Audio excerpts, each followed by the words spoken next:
Hanbury Brown and Twiss intensity interference. And I would like to discuss and share with you the idea that these very fundamental experiments in quantum optics are really two sides of the same coin if you look at them from a proper perspective. And this is exactly what I would like to share with you in the next couple of minutes. Okay, before starting, maybe nevertheless, I take the chance to tell you where I'm located now. I mean, we can communicate, but we are very far apart. And here's, you see Europe, and here you see Germany, of course. I guess this is compared to Brazil, it's a small country, in fact, in the middle of Europe, as you can see here. And if we zoom in, maybe some of you will know that we have the northern part and the southern part of Germany. And in the southern part, we have this state of Bavaria. Some of you know probably because of the Oktoberfest and things like that. But we are not in Munich. We are in the northern part of Bavaria, which is called Franconia. And here we have three cities: Nuremberg, which is 500,000, Erlangen, which is 100,000, and Fürth, almost the same size. And they are more or less one city, one region with about 3 million people altogether. And my university is shared between Erlangen and Nuremberg, but the main part is in Erlangen.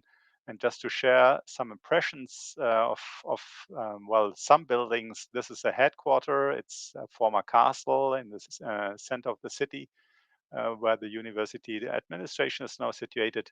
But I myself are located in the southern part in a kind of forest. And so here's a building where we give lectures. And here's a very recent building, which is a new Max Planck Institute for the Science of Light, which opened just a couple of years ago, which is 100 meters from here. But I myself are located in this flat building, which you can see here. Maybe I should ask, do you see my cursor, or should I make it more visible, like a laser pointer or so? Or can you see the We cursor? see it, but it's a bit small indeed. If you have the option Okay. to Yeah, put it as well, a... I have to see how I could, Zeigoption, yeah. I take this laser pointer. Is this better here, probably, yeah? Yes, perfect. Okay. So I'm located in this building.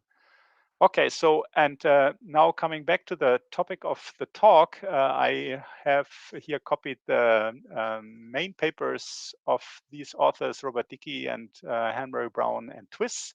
In fact, Hanbury Brown is one person and Twiss is another person. And almost at the same time, almost 70 years ago, they published respectively papers, Dicke in 1954 and Hanbury Brown Twiss in 1956. These are prominent papers, and I'm pretty sure they wouldn't know at all of each other. They were located in different countries, in the UK and in the US, and so they were working on very, very different fields. But as we will see in the passing by of this lecture, we will see that they do not only have a lot in common, but they are really, as the title indicates, they're two sides of the same coin. And both papers are troublesome in as much as Dicke still is puzzling up to today. What he said in this paper is still debated, and I will discuss this also with you. What is a usual interpretation, which we think is not a good interpretation, and so we think we have to look at this paper a little bit different. But we are not saying that we understand all of it. It's really a puzzling paper, and many people are investigating this research, which was started at that time in this paper called Coherence in Spontaneous Radiation, which sounds contradictory. And we will come to know what is meant by this in more detail. On the other hand, we have these two papers from two astronomers who were exploiting the well-known intensity interference effect, which brought us the notion of higher order coherence, not only first order, but second order coherence. And it was, in fact, as written in his Nobel lecture, or stated in his Nobel lecture, the idea of Roy Glauber to dive into this field, to describe the whole phenomenon quantum mechanically, and then start this idea in a quantum mechanical way to describe what is higher order coherence. And it, of course, doesn't stop at second order. We are very familiar with first order coherence. This notion of second order coherence was developed in the papers by Glauber, but they are in fact part of these papers. And of course, it goes on to higher order coherence and how you describe it quantum mechanically. And brought him drove him to write the paper in 1963, Roy Glauber, which awarded him the Nobel Prize. on the one hand. And on the other hand, I should also say that these two papers, especially Hanbury Brown and Twiss, but also Dicke, are somehow regarded as the foundational papers of quantum optics. It's not probably known for very visible for everybody, but Glauber definitely states that Hanbury Brown and Twiss is for him the starting point of all these notions. And it is, in fact, if you look in several books, these papers are somehow the fundamental and foundational papers of quantum optics because they are steered questions which have been answered only in the years to come. So it is all the more interesting to see how these two papers are coupled to each other. And in order to do so, maybe we start with the first chapter where we investigate different kinds of coherence. A coherence which is well known and taught even to undergraduates, which I call the Young interference, which is a common first order coherence which you exploit in the double slit experiment by Young. And then we have a look at other coherences. And we first of all see that there will be interferences appearing in the Hanbury Brown and Twiss effect in the Dicke superradiance. But we will ask what kind of coherences are exploited in this context. And this will be the starting point for the chapters to come. So in the second, I will have a closer look at superradiance from correlated quantum sources in a Dicke state. So these states were formulated in this famous paper of 54, and they are, of course, highly correlated. And we know nowadays, of course, that these are highly and even maximally entangled states, and how the superradiance evolves from those states. Then in the next chapter, we have a look how we can create those correlated states, Dicke states in particular, the symmetric Dicke states, how we can do that. And we will exploit for that purpose projective measurements, in fact, to create those states. And then we combine the two and have a look how Hanbury Brown Twiss intensity interference setting which exploits, in fact, from looked at it from a certain perspective, this projective measurements to create entangled Dicke states to observe superradiance. And this will make the link between these two phenomena. And then if there is time, I will, of course, in this chapter also tell you of several experiments which we did in the optical domain, but we shifted our investigations lately also to the X-ray domain for several reasons. And if time allows, I would share some files with you how we observe Dicke superradiance also in the X-ray domain using free electron lasers. And finally, I conclude. Okay, to start with a first introductory chapter, Young interference, Dicke superradiance, and Hanbury Brown Twiss interference. Let's have a look at Young's double slit experiment, which is, of course, very well known to you. The double slit here, which is illuminated by transversely coherent light and investigated in the far field. And of course, due to the fact that the light field can take these two passes, which are separated by some phase differences, we will have here constructive interference in the case that we have phase difference multiple of lambda, and destructive interference. And this creates this well-known interference pattern for monochromatic light. And so just as a notion, we call the first order intensity correlation function, in fact, the product of the two electric fields with a complex conjugate at the same position that creates the intensity, the average intensity at this position R1. You could have this first order correlation function also as a product of two electromagnetic fields at different positions, but we are looking here only at the same position, so at the intensity. And this, in fact, creates exactly this interference pattern as indicated here. Of course, we can have the same notion also at the microscopic level, talking about single photons. And then instead of a laser field, for example, transversely, we would have a transversely coherent wave function of a single photon. But the idea remains the same. We have the two passes of the wave function, which can now interfere, where either the photon takes the upper pass or the lower pass, where we have a stationary phase, relative phase at a given position here, which doesn't fluctuate in time. And because it's stationary, we will observe a stationary pattern of the single photon wave function here, so that from shot to shot, if one photon travels after the next, as indicated over here, this wave function distribution or probability amplitude stays stationary, so that the photons are not allowed coming one after one to go into the regions where there's destructive interference, and have, of course, a higher probability to hit the screen at the positions where there's constructive interference, so that summing up many photons, you obtain the same interference pattern as discussed on the slide before. And this brings us back the famous notion by Dirac that each photon interferes only with itself. This is a single photon effect, and interference between two different photons never occurs. This is a microscopic interpretation of the Young double slit experiment. Now we can go one step further and replace the two slits by two atoms, for example. This is a very nice experiment some almost 30 years ago in the group of Dave Wineland, where they trapped two mercury ions in a linear trap here, stationary, and used these atoms as scatterers.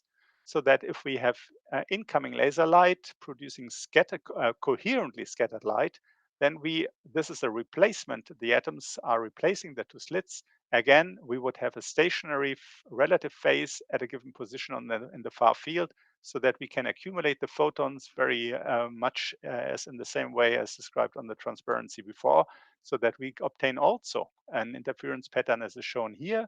The three different pictures here are obtained for three different distances of the ions, which obviously also then lead to different separations of the maxima, as well known from Young's double slit experiment, as a function of the distance between the slits d. Now, working with atoms now and entering in that respect the domain of quantum optics, I mean having single photons, single atoms scattering light, we have to be a little bit more careful, because atoms do not only coherently scatter light, like in the Rayleigh peak here, but they also incoherently scatter light, that is spontaneous emission or fluorescence light. And the ratio between the two depends on how strongly you drive the atoms, as indicated by the saturation parameter, which is proportional to the intensity of the driving laser, the laser which drives the two atoms. And if the saturation or the intensity is low, the majority of the scattered photons are coherently scattered. But if your driving laser has a very high intensity, the majority of the photons which are detected are fluorescence photons, which are completely incoherent because they are spontaneously emitted from the upper state. So if we plot then the first order intensity correlation function, or the intensity, as a function of the position on the screen, this is this axis over here, and here's a function of the saturation parameter, we will see that the maximum visibility contrast is obtained for very, very low saturation, because then most of the light is scattered coherently. Whereas if we drive the two atoms very, very strongly, more and more light is scattered incoherently, where this a relative phase of the two paths the photon can take to a given position on the screen is not stationary anymore, fluctuates, and so no interference will occur, and the visibility goes down as a function of the saturation. So it's a very simple formula where the visibility simply goes down with more or less 1 over S, and finally approaches 0 for very strong driving. And in the so this is a kind of experiment which we did a couple of years ago in the group of Ferdinand Schmidt-Kahle at the University of Mainz, where we redid the experiment by Wineland some 20 years earlier. and so trapped, instead of mercury ions here, two calcium ions on the transition, driving transition at almost 400 nanometers. And we observed again in the far field the scattered light. But now, as a function of the driving laser, we indeed observed this decrease of visibility as predicted by this formula over here. The stronger you drive the atoms, the less the interference pattern would be visible. And here you have a relatively strong visibility, but if you drive the lasers more and more with more and more power, you can see how the visibility decreases very much according to the formula which I just described. Okay, so now, as I said, going to the most extreme case where we have a pulsed excitation, where the two atoms are both put into the upper state, then definitely we have exclusively only spontaneous decay occurring, no Rayleigh scattering at all. And for the two passes then, from shot to shot, shot means one pulse bringing the both atoms to the excited state. From shot to shot, these relative phases of the two passes are fluctuating completely randomly. So that for a given shot, we would have this probability distribution according to a given relative phase of phi1 and phi2. We would have it in a different way for the next shot, in a different way for the next shot, So if we take then the mean of the different possibilities, you will see that no modulation finally occurs, and we only see a completely isotropic intensity, not anymore modulated as a function of position on the screen. And we can... Joachim? Yeah, sure, Roma. Yeah. Excuse me. I'm just a bit confused. So you take two excited ions, but you still consider a single photon state. Is that Absolutely correct? correct. That is true. That is true. And Uh, mhm. couldn't you have two photons at the same time? Two Ah, photons arriving on your slits? okay. No, Or, I mean, we assume here a photon resolving detection, so to say, and we take a detector which records only a single photon. You see? So we start from the double excited state, and we would end up in one atom having emitted a photon, or one photon populating a particular mode, either the upper or the lower pass, as indicated over here. This is our assumption: single okay. photon detection and a photon number resolving, to make it more simple. Okay, thank you. That is the idea which is behind this. And okay, and so what I want to stress here is that due to spontaneous decay, we cannot predict the relative phases of these two options, because when this photon is emitted, is completely uncoherently determined, as it's not determined with respect to when this photon would be emitted. And so the two passes here, which are possible for a single photon, are completely random with respect to the relative phase of the two passes. Okay. And so this is a very pictorial way how to describe what is going on by looking at the different passes which a single photon can take, having relative phase which is fluctuating from shot to shot. But we can calculate the whole thing, of course, also by having an operator here, the total electric field, which is produced by both atoms, a lowering operator here going from the excited to the ground state, a lowering operator, and a phase which is accumulated between the atom which is emitting the photon and the position of the detector. This is a relative phase. And if we use this operator and plug it in the first order intensity correlation function, using as starting state for the atoms the double excited state, which acts now on this atomic operator, we in fact really calculate a constant, as we would expect. Okay. And we can also have a look from a different perspective, more understandable in a quantum mechanical way, that if we start from the double excited state, both atoms in the excited state, and one photon is emitted and recorded by a detector in the far field, and we look for these two passes which are possible, either from atom 1 or atom 2, the photon is coming, then we start from an initial state and end up in two final states which are completely orthogonal to each other. That means we would obtain full Witch pass information afterwards, whether the first or the second atom has emitted the photon, at least within the coherence time. I mean, the time the second atom stays in the excited state. And due to the fact that we have full which way information, we would not expect any interference fringes to occur. Okay. So what we calculated here quantum mechanically is confirmed in this picture, that we obtain in this particular situation where we have a double excited state, we obtain full which way information after the emission of a single photon. Okay.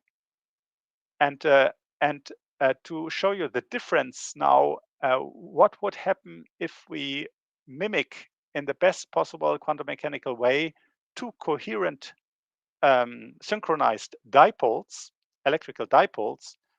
In order to have a dipole moment, we have to have a coherent superposition of the ground state and the excited state of the first atom and the second atom. We assume here equal prefactors alpha and beta to make it more simple. That is equal pulse from the initial laser bringing the first atom and the second atom in this coherent superposition. This resembles at best, at least in this pulse description, synchronized dipole moment in the first atom and the second atom.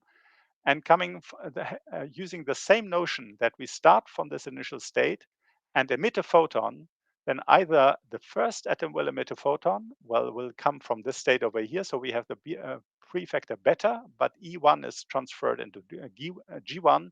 Second atom is not modified at all. Or vice versa, the second atom emits a photon.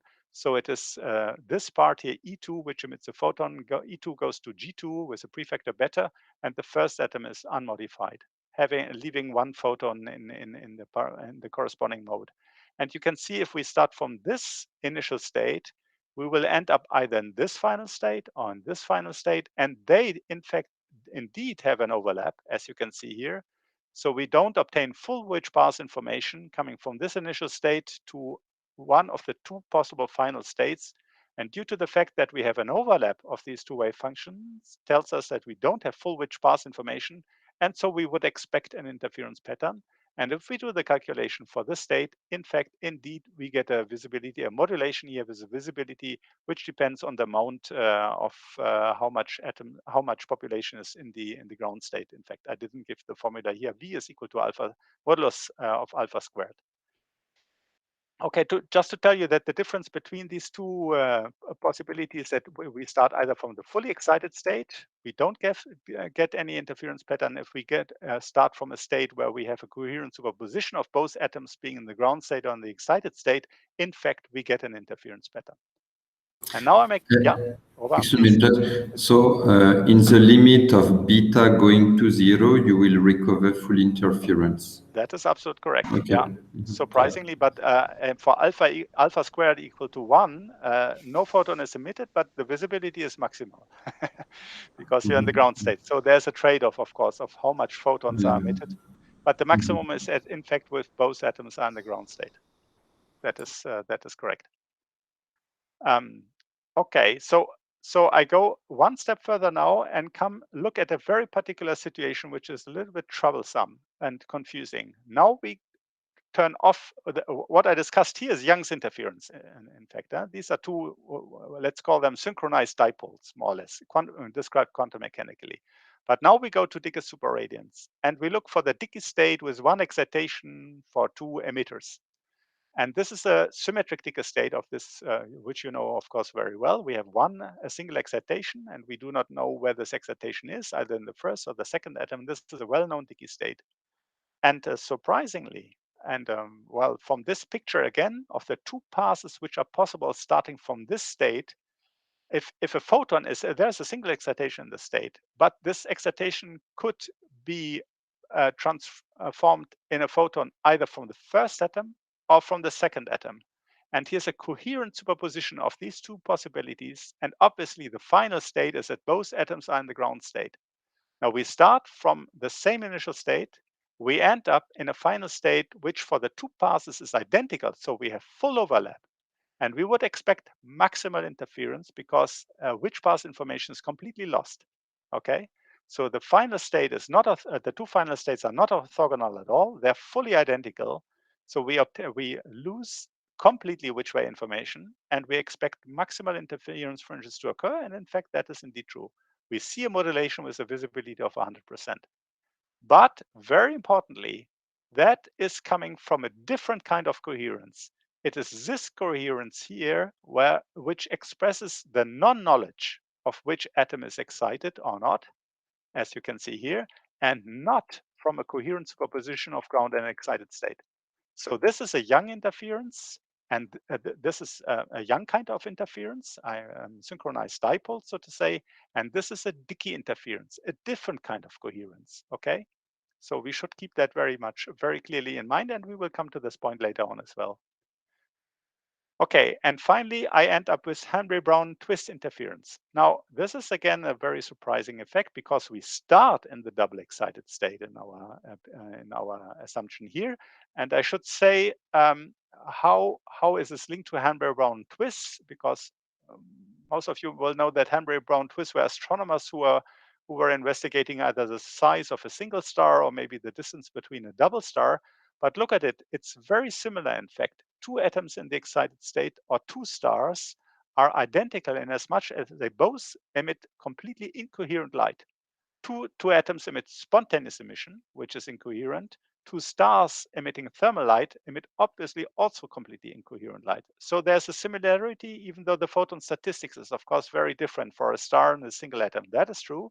But with respect to their incoherence, they behave very, very similar.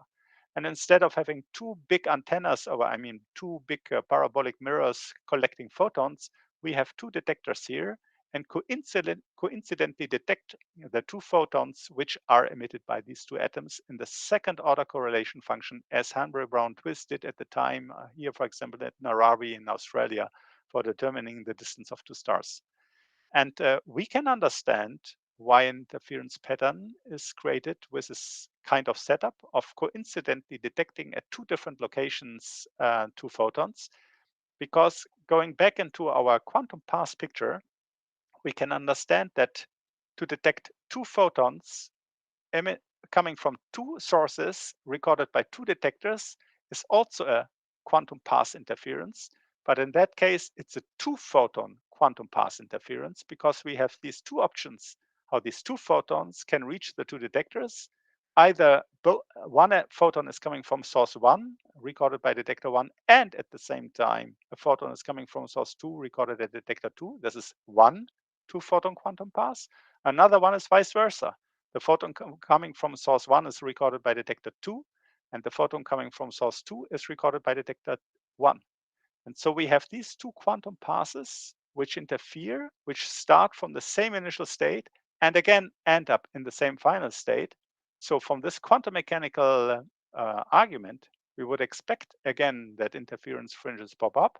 And if we do the calculation, indeed, we see again, because of the full overlap of the final state for the two passes, we see a visibility, we obtain a visibility of 100% again. And the question is this interference of Hanbury Brown Twiss in any case linked to the interference we observed in the case of Dicke superradiance, or in any case connected to the interference we obtained in Young's double slit experiment, which we discussed both quantum mechanically, if you remember. And this is exactly what we would like to explore and discuss in the following chapters. Now, okay, so any questions up to here, or should I simply proceed, Romain, or what is? I don't know if anyone has questions, but feel free to ask now or at any time. Anytime, yeah. You're very welcome to ask questions, of course, anytime. Yes. Okay, so now let's have a look at superradiance and looked at it from a little bit different perspective, in as much as I'm looking now for spatial superradiance. I will describe that in the next slides, but I just want to say right in the beginning that superradiance in many cases is linked to modified spontaneous emission in time, which is of course also true. But I'm looking and investigating here mainly the spatial effects, and we will have a very close look how this comes in. Okay, in a nutshell, just to remind you, if you're not so familiar with the notion of superradiance, in a nutshell, let's have a look at the single atom in the excited state and see how this atom behaves as a function of time and as a function of space. Now, if this single atom is in the excited state, we know that the probability to detect the photon or that the atom is left in the excited state is exponentially decaying. So this is very well known according to famous Wigner-Weisskopf calculations, or the exponential decay of spontaneous emission. On the other hand, it is more or less isotropic, the spontaneous emission. In fact, it's modulo the dipole pattern, of course, which has to be taken into account. But in fact, aside from this dipole pattern, it is completely isotropic in space. Now, this completely changes if we look at an ensemble of atoms put in a small volume, smaller than the wavelength's cube, and initially all in the excited state, as shown over here. Now, here, a very funny thing happens if starting from the fully excited state, all atoms in the excited state, if a single photon is emitted, then obviously one of these atoms is in the ground state.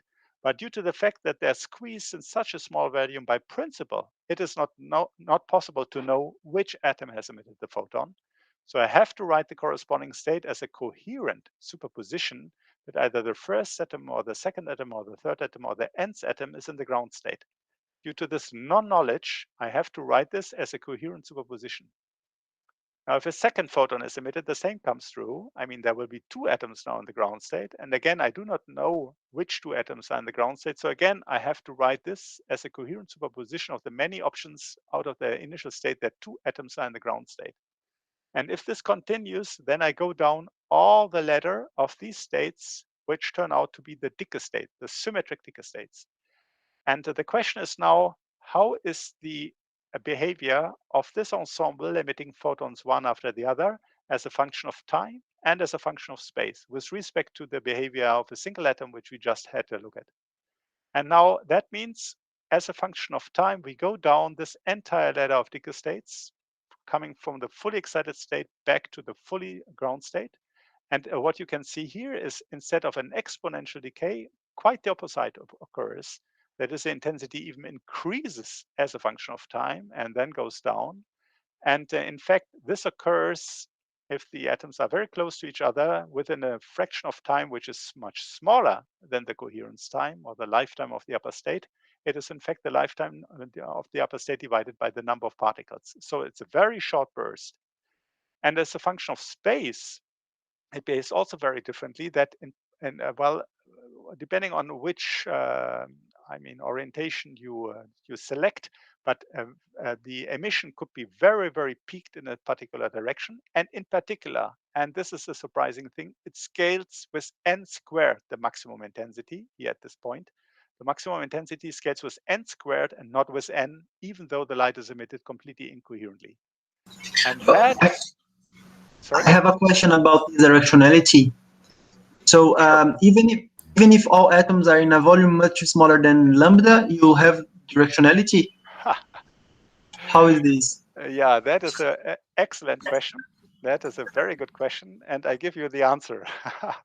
And it's a very good question. So you see, that is a little elliptic shape which I have here. Huh? So if you take this ellipticity even a little bit further, you would have that the atoms transversally are in a small volume, but not longitudinally. And then you would find that the emission goes into this particular direction. That is what I wanted to indicate here. And I didn't want to squeeze all these notions. You are completely right. It's a very good question. And I didn't want to tell you all these different aspects. And that is why I just indicated this little ellipsoid here. But you're completely right. You're completely right. If they would be squeezed to a single point, it would be isotropic. And we will come yeah, sorry. Just just to confirm, let's imagine that the shape of the cloud is not isotropic like elliptical, but all dimensions much smaller than lambda. We will not have directional emission either, right? Not all dimensions smaller than lambda. Exactly, this is what I already said, if you remember. Okay. I said the ellipticity in one direction would be, no, you're completely right. There couldn't be interference if the volume would be too small. I mean, interference, sorry. There couldn't be interference in the sense that a directional emission would pop up. For that, you need higher dimensions. And I will come exactly to this point on the next slide, if you allow me, to make this point very clear. But it's a very good question. I will come to this in very much detail, and you will understand.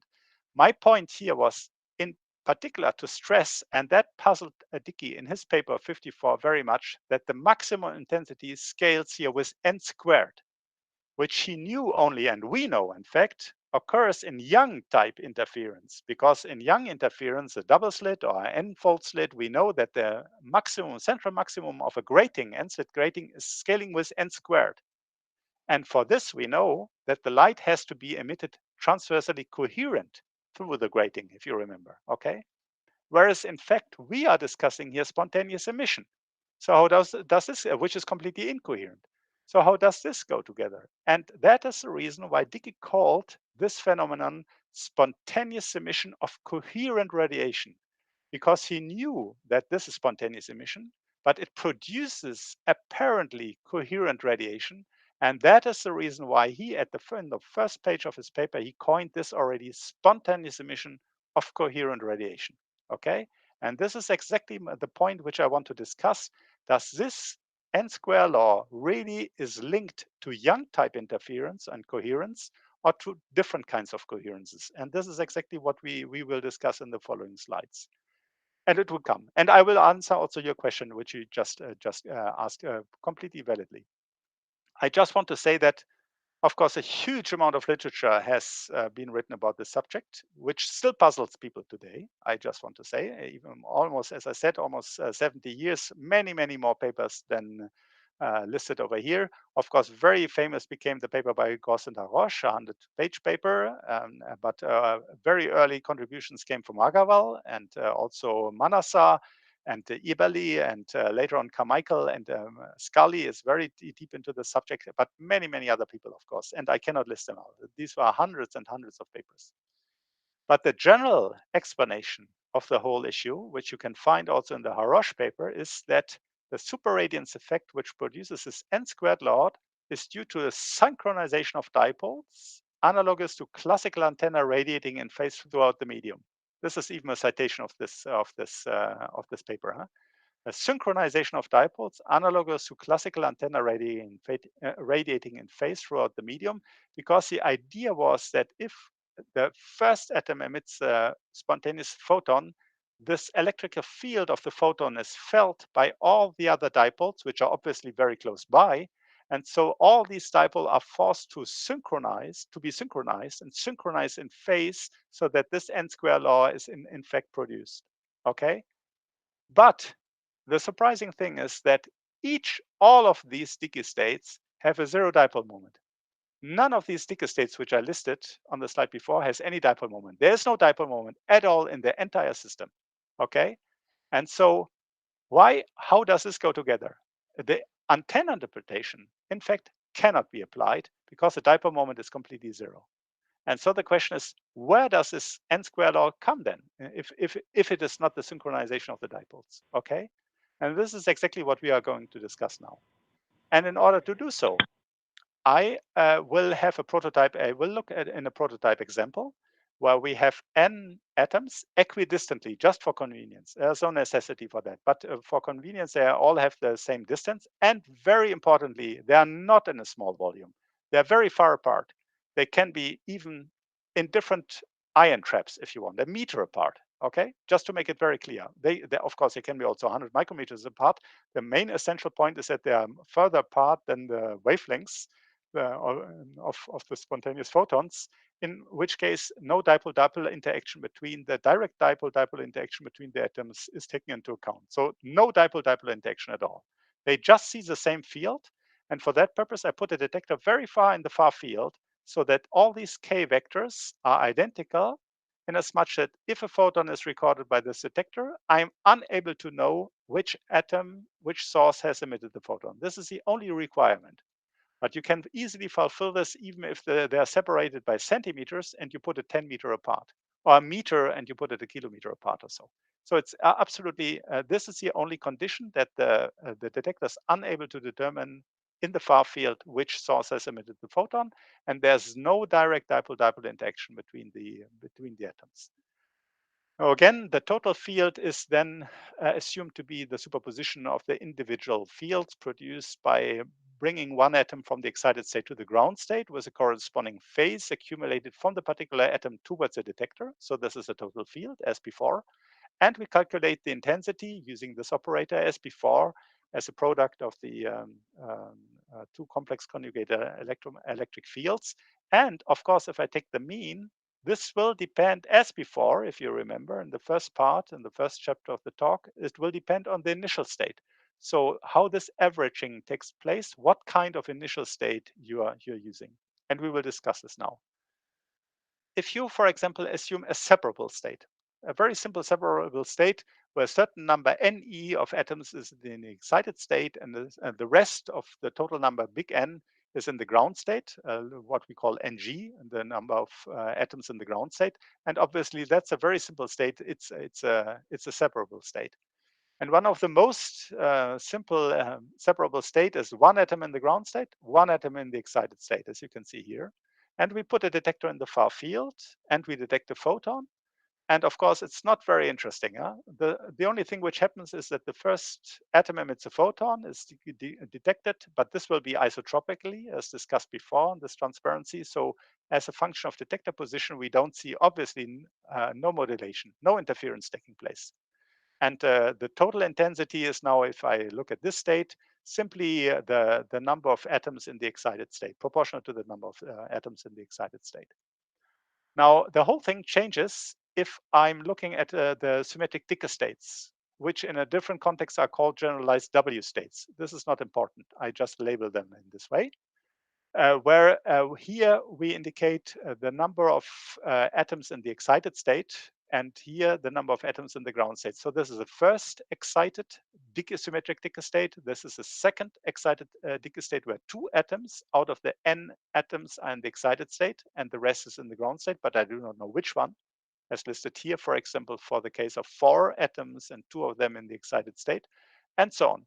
So these are the symmetrized W states, or the symmetric Dicke states, where the first index here labels the number of atoms in the excited state, and the second the number of atoms in the ground state, but we do not know which one are in those states. Again, I stress, for these symmetric Dicke states, the total dipole moment is 0. You can easily calculate it, and you can understand it also because we don't have, for a particular atom, a coherent superposition of ground and excited state. Maybe you remember this one transparency which I showed you formerly, where we had this coherent superposition of ground and excited state for each atom, in which case we have a dipole moment, of course. But here, each atom is either in the excited state or in the ground state, of course, with different options as indicated over here. But there is no coherent superposition of excited and ground state, so no individual dipole moments, and in as much also no total dipole moment. The dipole moment is completely 0 for these states. The question is, how does nevertheless pop up this n-squared law, as Dicke indicated already in his paper, and he listed, this list comes from his paper, where for half of the atoms in the ground state and half of the atoms in the excited state, in a Dicke state, so that you do not know which atoms are in the ground state and which atoms are in the excited state, you obtain a maximum intensity which is proportional to n squared. Okay, he assumed at the time that is somehow, this is what he called coherent emission, spontaneous emission of coherent radiation.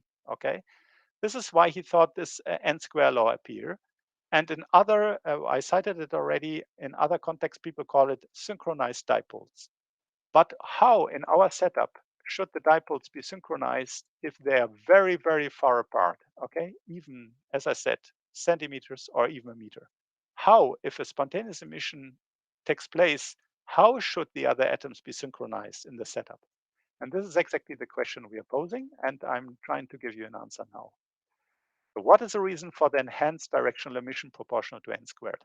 Okay, so let's go back to our to a separable state, which is a little bit more complicated now because there are 2 atoms in the excited state. Okay, 2 atoms in the excited state. Obviously, it's not an entangled state. It's a completely separable state. And if we detect a photon, there are 2 ways how a photon can reach the detector. Either because the first atom emits a photon, and the photon is accumulating the corresponding phase phi1 from atom to the detector, and the final state is G, first atom in the ground state, or the second atom emits a photon, accumulating a corresponding phase. The second atom is in the ground state, so we come from EE to EG. Now, if I take the total intensity of these 2 options, I see that the final states are completely orthogonal. So if I take the mean, then I will not have an interference between these 2 passes. I simply have the option that the probability that the photon is coming from the first atom, or the probability that the photon is coming from the second atom. And so I have to take these incoherent sums, as we call them. So this option as a probability, this option as a probability. So in total, it is equal to 2, as indicated before. And no interference terms pop up. But now, if I take the same state and add a single atom in the ground state, but I do not know which atom is in the ground state, I end up in a Dicke state. You see here, this is a Dicke state with a double excitation. Okay. Again, 2 atoms are in the excited state, but I do not know which out of the 3 atoms are in the excited state. Total excitation is exactly as on the state before, 2 atoms in the excited state, but I do not know which one, so I have to write this as a coherent superposition of possibilities. Now let's have a look term by term. Okay, what is coming out of the total maximum intensity in this case? Now, if the first 2 atoms are in the excited state, we calculated this option already in the slide before. So it is either the first atom which emits a photon or the second atom which emits a photon with a corresponding phase accumulated. And the corresponding atom then either the first or the second in the ground state. Now for this term, it is either the first atom which emits a photon or the third atom which emits a photon with a corresponding phase. Here it's the same phase, by the way. Here it is a third phase, phi3, coming from the third atom towards the detector. Now for this term, it is either the second atom or the third atom which is emitting a photon and accumulating the corresponding phase phi2 or phi3. Now here, these two terms in each term will not interfere. But look, this term and this term, they are the same final state. Since we have a coherent superposition of all these three terms, also this term and this term is a coherent superposition, starting from the same initial state, ending up in the same final state. So this having different phases, so these two terms will interfere. The same is true for this term and this term, so they will interfere. And this term will also interfere. So if I calculate the total intensity, that is, I take all these passes which end up in the same final state, this one here, these two over here, these two over here, I have to take the modulo square of these two different options, this option, this option, this option, this option, and then take the modulo square. So I have to add them first, these quantum passes, and then take the modulo square. And this, of course, gives me an interference term. And this gives me the interference term. And if I do the total calculation, then in fact, I do not only obtain the factor 2, which are obtained in the separable state, but an additional term due to the interference. And the interference comes because I have a coherent superposition of the different options, which atom is in the ground state and which atom is in the excited state. That's a different kind of coherence than Young interference or Young coherence or first order coherence, okay? So we learned that we have an enhanced emission of radiation because it is not only the separable state which produces the maximum, but an extra interference term popping up in the case of a W state or a symmetric Dicke state. And how we calculate this extra interference term is that we have to count the number of final states which are possible. In our example, there were 3 final states. For each final state, we have to take into account how many different quantum passes lead to this final state. These are, in our case, which we just discussed, were 2 different quantum passes, and we have to take this interference term into account. Then consider the normalization, the probable normalization, of course, of the effect to calculate this extra interference term. Here it is listed again, the number of final states, we know how to calculate it, the number of passes leading up to a given final state, and the normalization, apart from this separable state. And we do the entire calculation, and we end up in a very simple formula for the maximum intensity, which is Ne times Ng plus 1, which is exactly the same formula which Dicke derived in his paper in 54, sorry. And in particular, if half of the atoms are in the excited state and half of the atoms are in the ground state, but you do not know which one, so we have the symmetric Dicke state at half of the entire ladder of symmetric Dicke states, taking this formula, we indeed recapture and relearn this term n squared, which does not come from Young interference or first order coherence. It comes from a different kind of coherence, which we call Dicke coherence, because it is a non-knowledge of which atom is in the ground state and which atom is in the excited state. Nothing to do with the dipole moment inside the atoms or synchronized dipoles, okay? Okay, so having made this point, let's have a look how the maximum intensity now varies as a function when I go through the ladder of Dicke states. And if I have, for example, altogether 10 atoms, 10 emitters, taking this formula into account for the maximum intensity. And if I start with 10 atoms in the excited state, sorry to say that we see the maximum. I mean, going through all the different options of having only, how should I say, 10 atoms in the excited state, 7 atoms in the excited state, 5 atoms in the excited state, or 3 atoms in the excited states. This coming from the maximum excitation to lower excitation, even lower excitation, and even lower excitation, and finally the ground state. You can see how the maximum really obtains a peak at 25, where half of the number of atoms, namely 5, and half of the number are in the ground state and half of the number of atoms are in the excited state. This gives me 25. Whereas if all atoms are in the excited state, this gives me the value 10. If 7 atoms are in the excited state, this gives me the value, let's calculate it, 21. And if 3 atoms are in the excited state, then this gives me the number, what is it, 3, 4, 12. No, should be different. I mean, you can see that the maximum is reached when half of the atoms are in the excited state. So we went through the ladder of Dicke states. You can show it also, can see it also here. The number of excitation is starting at n equal 10, n equal 10, goes to the maximum of the intensity at 25, and then goes down back to the ground state. So you can see how this n square law is popping up.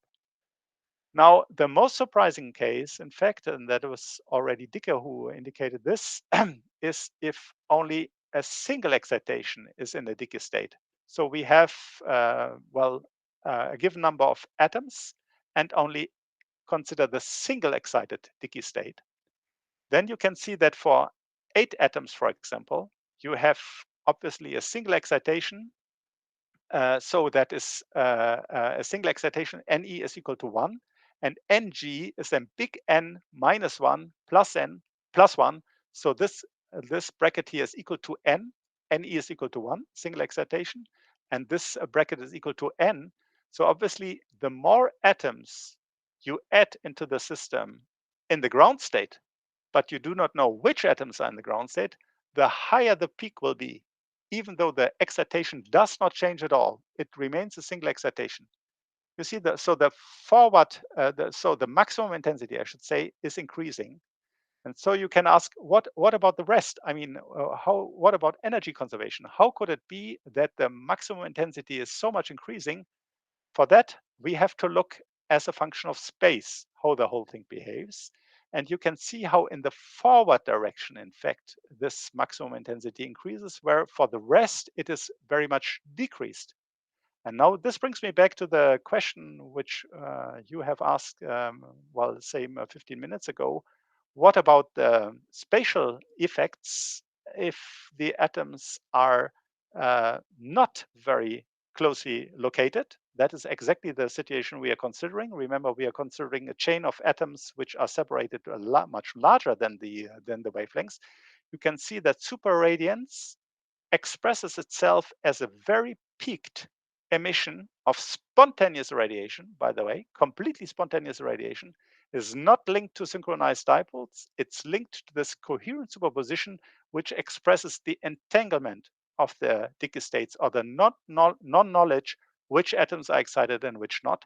And this peaked spontaneous emission, which scales at the maximum with n squared, in fact, on the slide before, with n squared, is very, very much peaked in the forward direction as at the cost of the emission in other directions, even though the emission is completely incoherent, spontaneous emission. Okay, so we published this a couple of years ago, and just as a side mark, in the same way, you can understand also subradiant, spatial subradiant emission. That is, if you are in a non-symmetric Dicke state, like this, not a symmetric Dicke state. This is a symmetric Dicke state which displays spatial superradiance. But if you go into the non-symmetric Dicke state, as is shown over here, you get subradiance in the forward direction, but increased emission in the other directions. Okay. Okay, so having discussed this, then let's have a look at the generation of these symmetric Dicke states. These are highly entangled states, and of course, it's not very easy to produce those states. And we have one technique how to produce them, that is via projective measurements. And I show you here the generalized setup in the macroscopic domain. In the microscopic domain, 2 atoms, 2 detectors, and we generalize this. And we have now N emitters and M detectors in the far field. And we ask ourselves, how can we produce symmetric Dicke states in this configuration? And for this, I give a very short introduction how we can use projective measurements to produce in a distant measurement particular states in an atom in the sources. And for this, let's have a look at this lambda scheme over here, where we have the excited state and the minus and the plus state ground states, the general ground states, which are linked to the excited state by either emission of sigma plus or sigma minus radiation.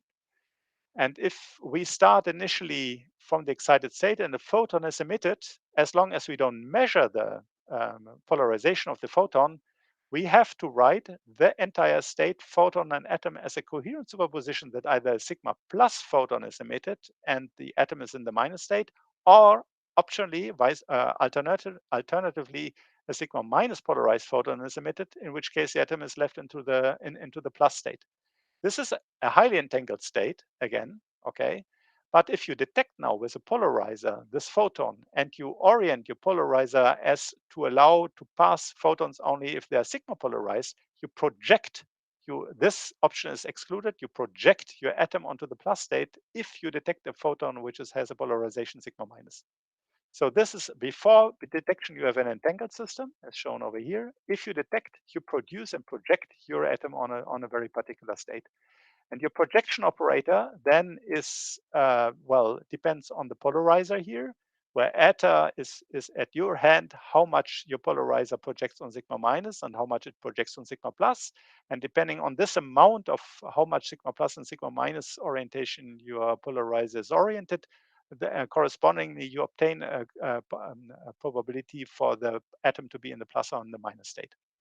And in our particular example, we had eta equal to sigma minus, in which case, as shown over here, in which case we project entirely onto the plus state.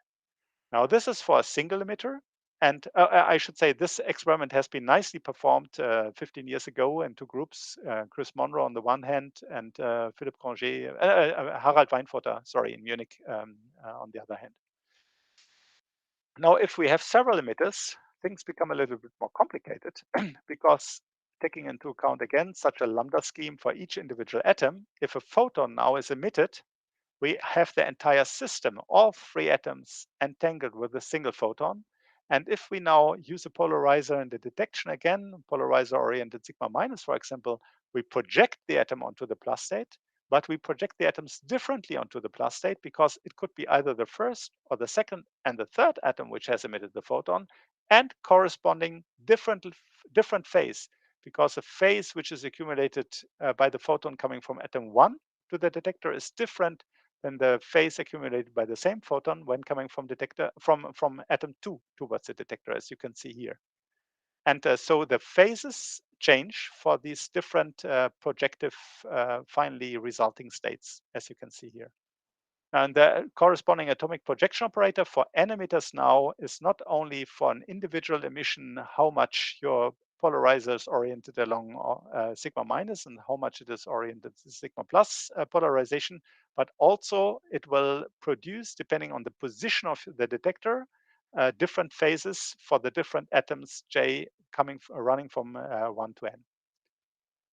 Now, to give you an example, let's consider 3 atoms with this projective operator, 3 atoms, and we allow the polarizer only to be oriented either in sigma plus or sigma minus, not a coherent superposition of the two, but just sigma minus, sigma plus. So the final states of the atom will be either plus or minus, as you can see here. So if we have the first detection at a particular position, indicating producing a particular phase, we have that either the first atom or the second atom or the third atom is in the state X, which depends on the orientation of the polarizer, being finally the final state plus or minus, depending whether the polarizer was oriented along sigma minus or sigma plus. Now, this was only the first detection. If we do all 3 detections, our final state is this coherent superposition, as you can see here. And if in addition now we place the detectors at very particular positions in space so that only relative phase is proportional to 2 pi are accumulated, we can skip all these prefactors and we end up in this final state.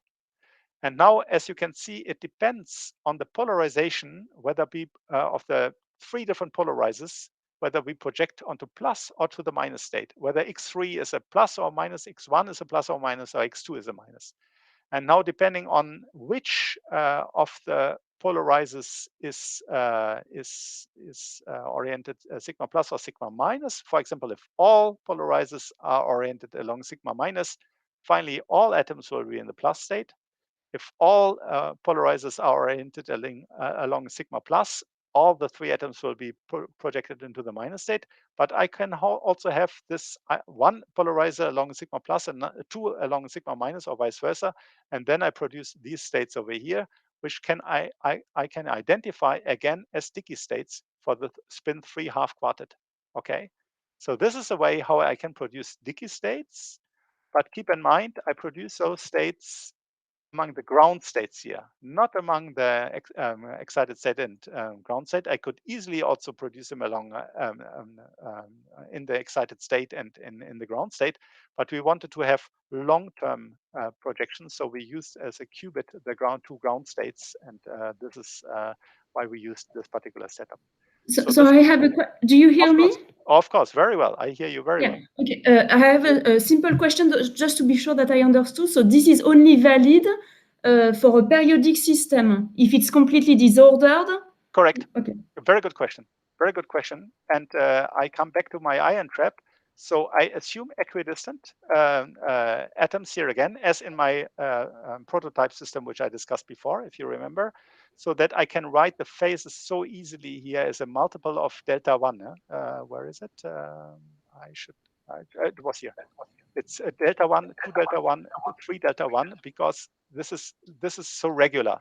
And in a completely, it would be much, you can calculate, it's not a necessity. You can calculate it, of course, for any kind of distribution here.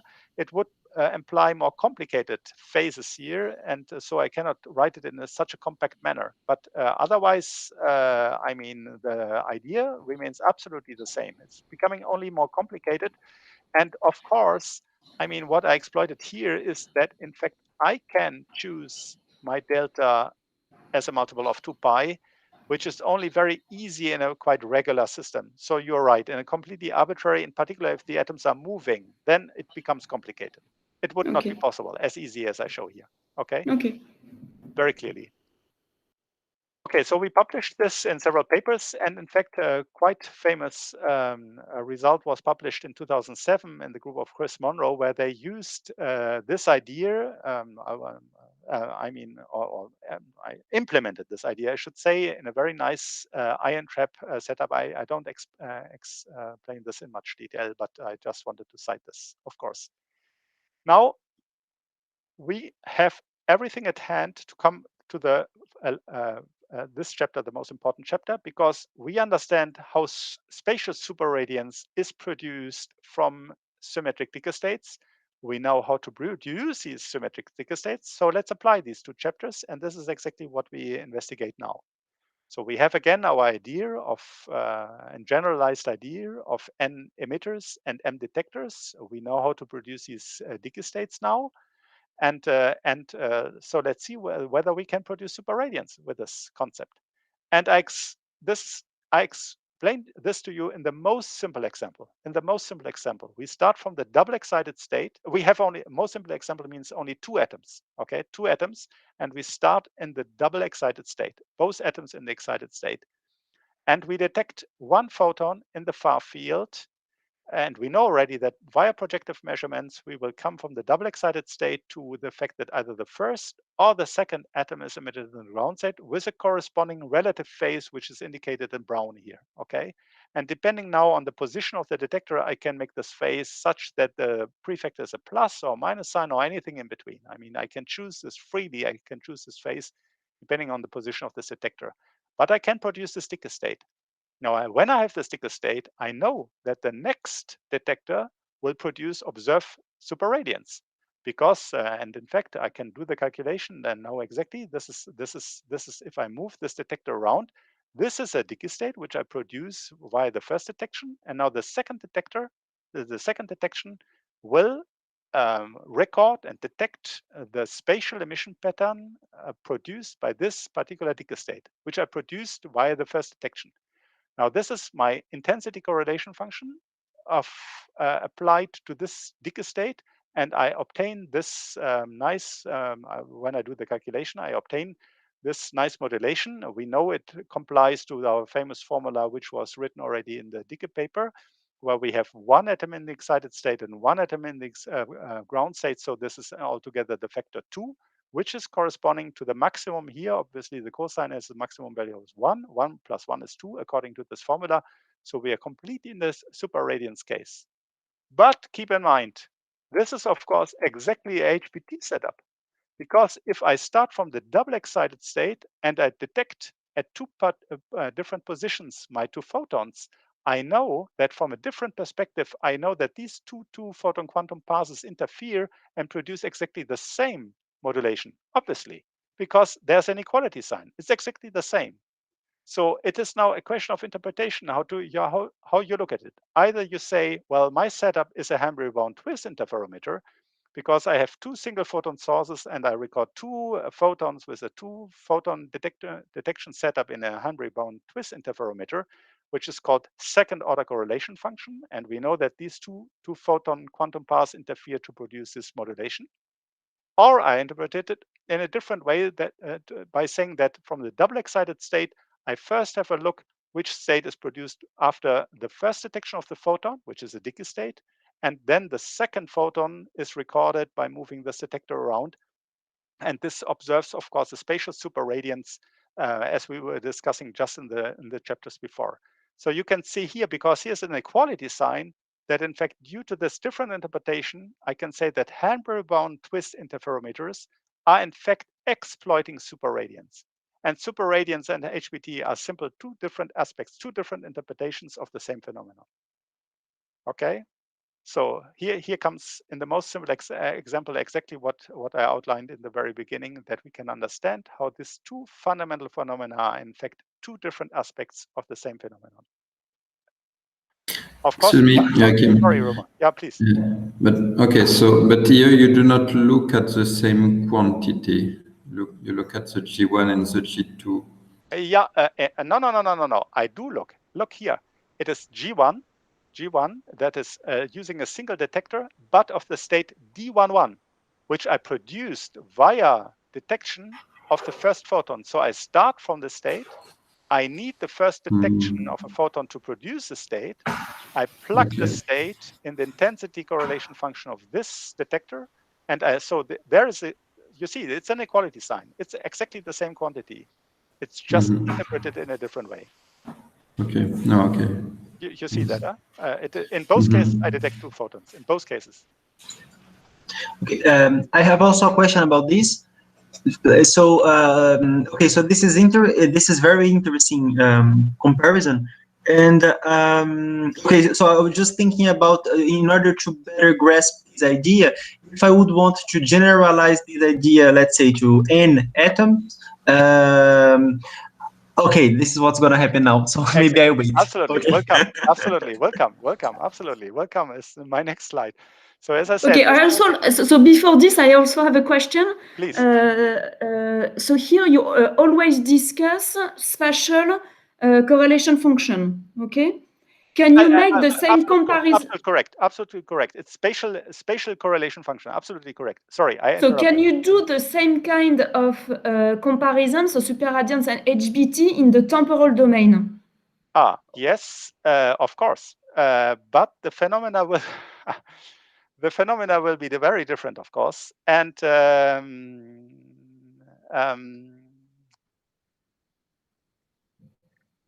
yeah. Oh, there's many things to say. And I'm not prepared. We'll continue. Maybe we can discuss this. But it's a very, very good question. It's a very good question, and I can give you several replies, but I would need transparencies for that. And the bottom line is, and maybe this is exactly your question. Of course, as a function of time, it remains true what I plotted this behavior where the intensity goes up and goes down in a short burst of time. You remember this famous, what is also sketched in the first chapters of our Roche paper, for example. This remains true. And so you want, but you see, this is a measurement of intensity as a function of time, obviously. Huh? So you measure many photons as a function of time, and you see, well, it's that is exactly what should be stressed more precisely here. And I put this back. It's a little bit more complicated. And I answer very simply. I'm looking for the spatial aspects here. Okay. Okay. So okay. I cannot quickly answer your question. I know what I should have to say, but it's complicated. It's involved, and I can say it's not easy. And Okay. and there are many things to consider, which I do not discuss here at all. I'm just limiting myself on the spatial aspects here. Okay. Okay, but this is something that is already discussed in some papers, or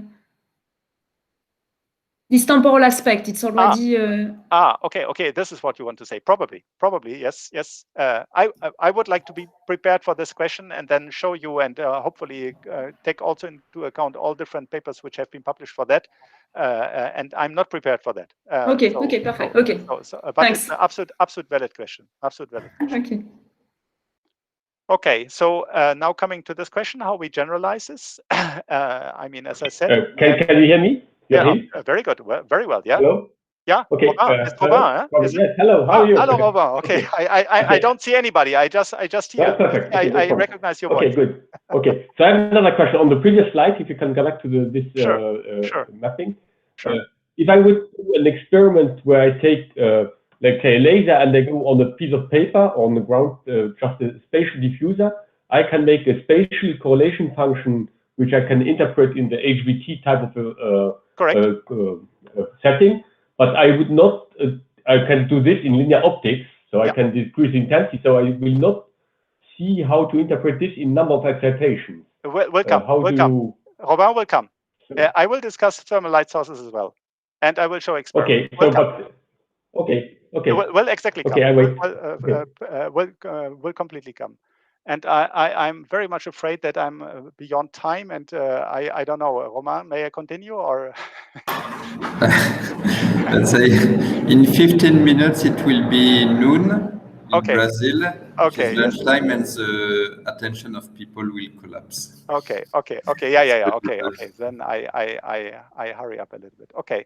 Good. So here we have our emitters, and so the same idea prevails, of course. If I detect a first photon, then I project into a state where only a single atom is in the ground state, and the rest of the atoms is in the excited state. It's a Dicke state. If I detect the second photon, then I come to a Dicke state where two de-excitations have taken place, and so on.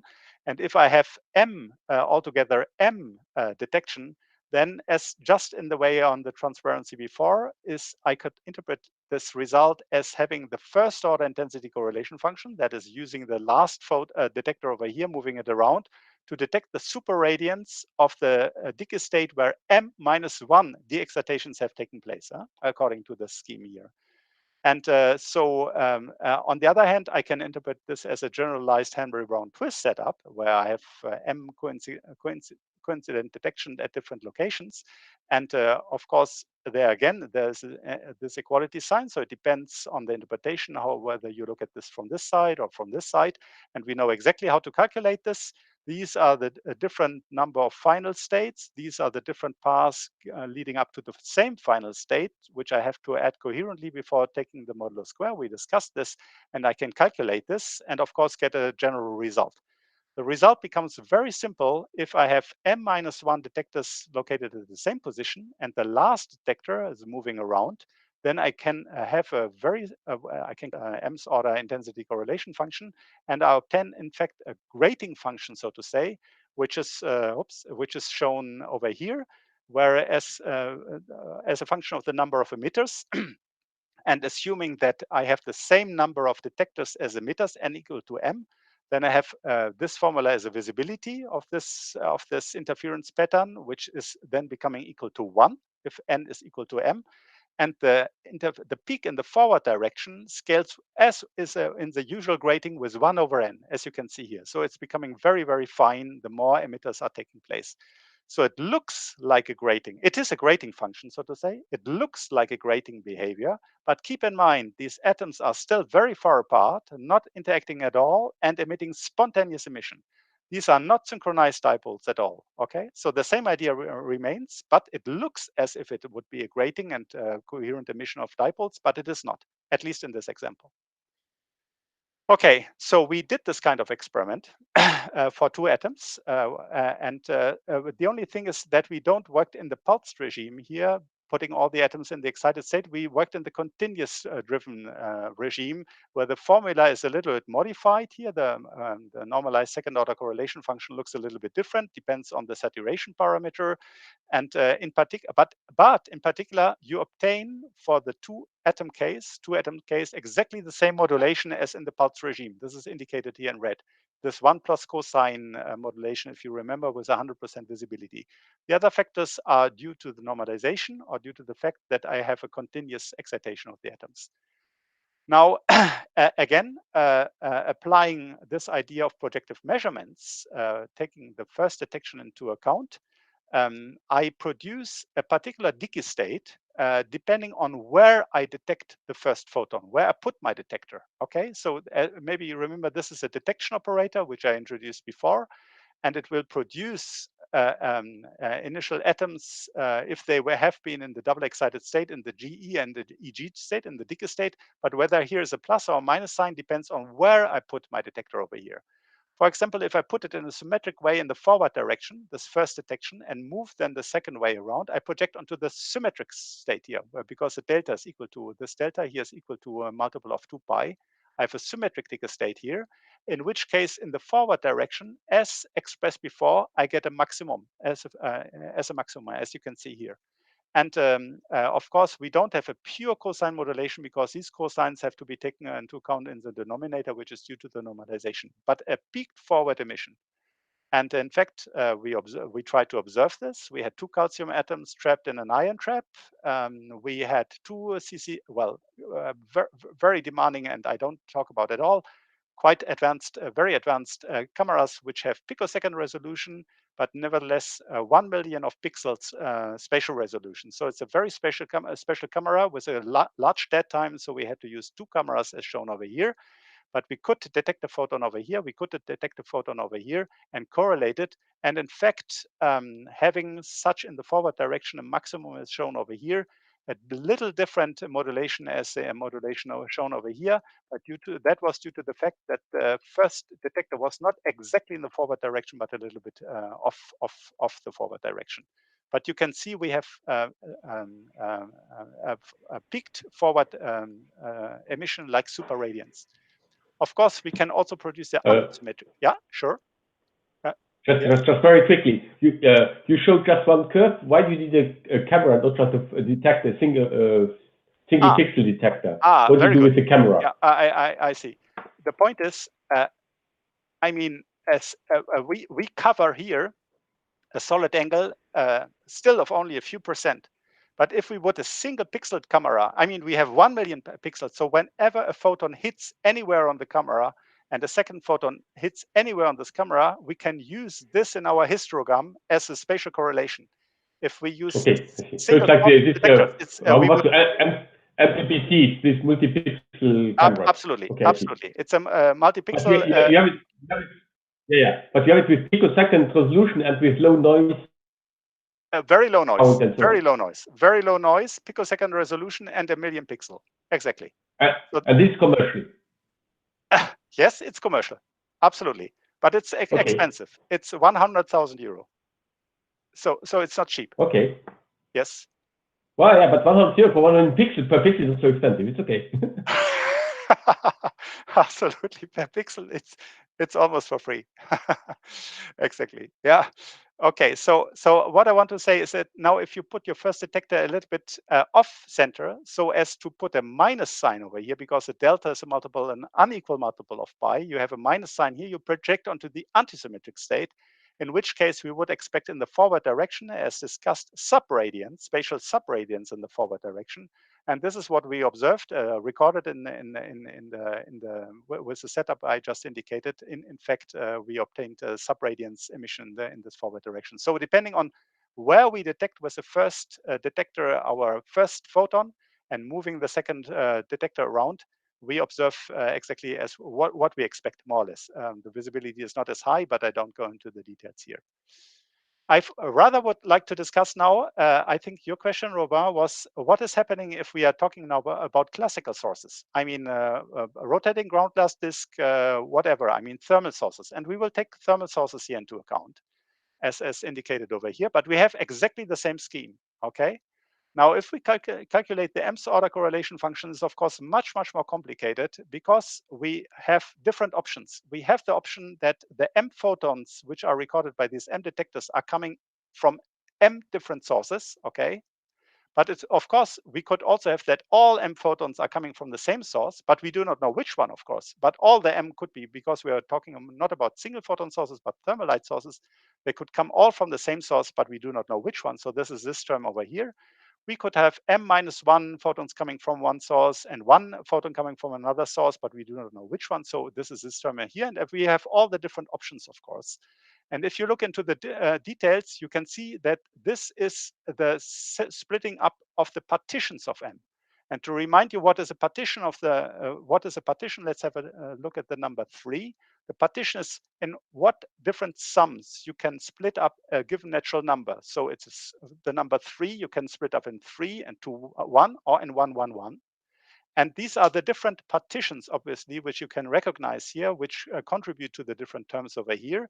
And I show you for the case n equals 3, the different partitions in different colors here, where which contribute to the total signal. Here is the partition where all photons are coming from the same source.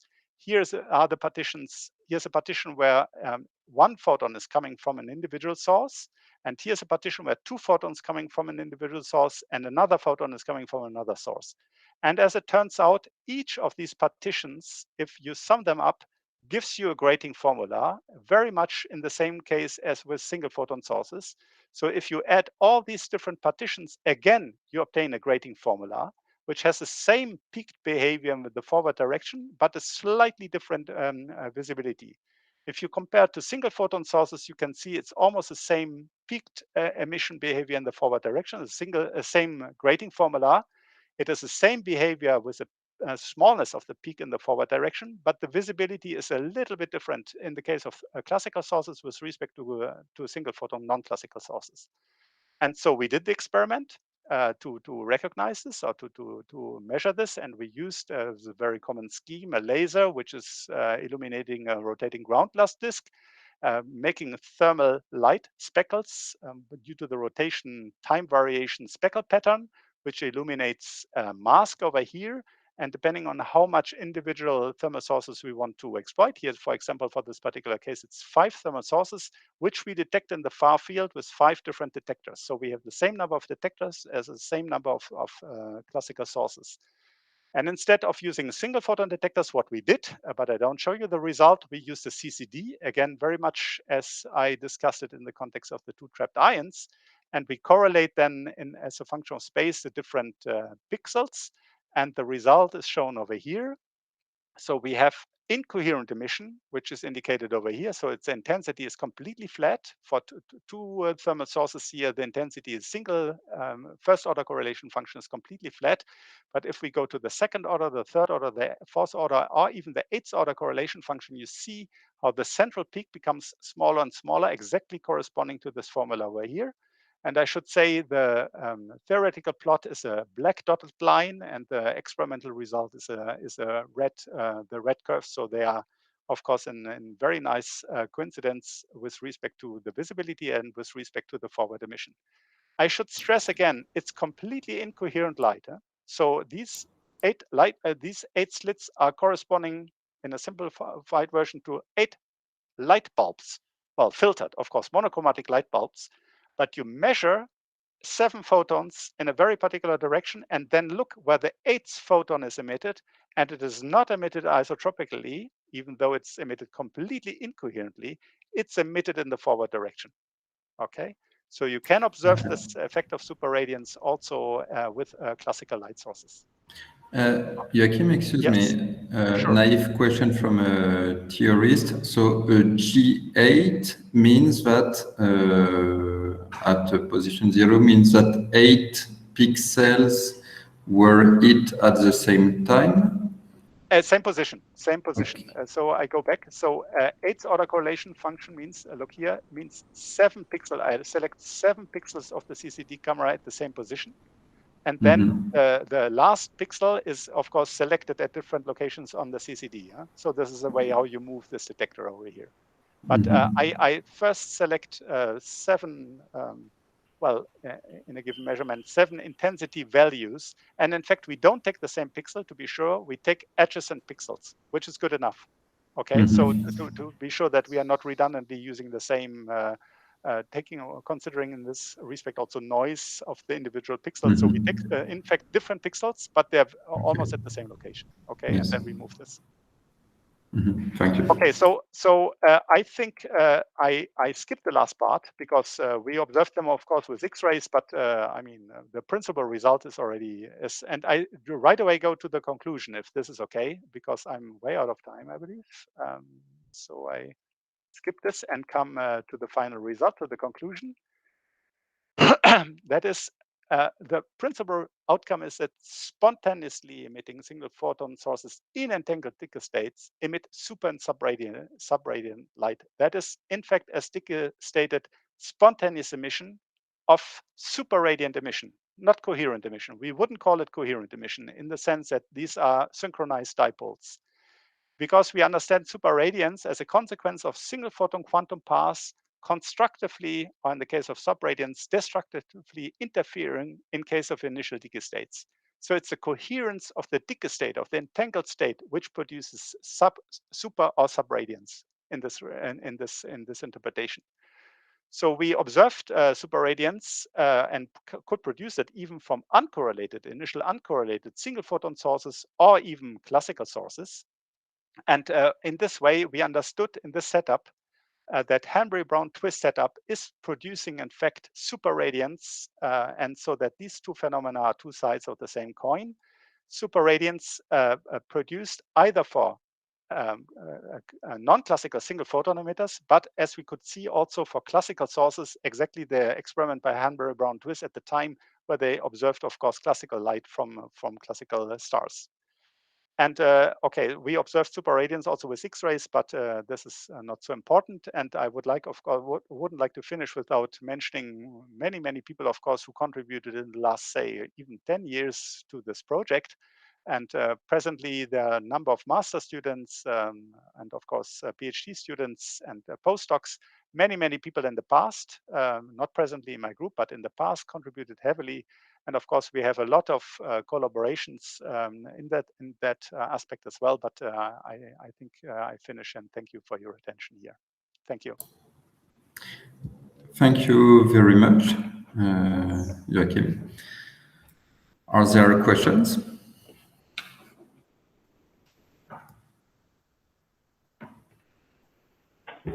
So the camera is an intensified camera? Or no, it's a multi-channel plate. It's a multi-channel plate. Okay. And it's. And what's the dead time you have?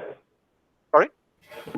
The dead time. What's the dead time you have? Dead time is 500 nanoseconds, almost a microsecond. And very importantly, the camera doesn't allow multi-hit detection. So if a single photon arrives at the camera, it's dead for, well, almost a microsecond. Okay. So the maximum rate with which you can detect photons is, say, a megahertz. Okay, I see. And yes. Yeah, okay. It's everything is listed in the papers which I listed over here. So it's a company from Magdeburg. It's called Photon Score, and the camera is called Lincam camera.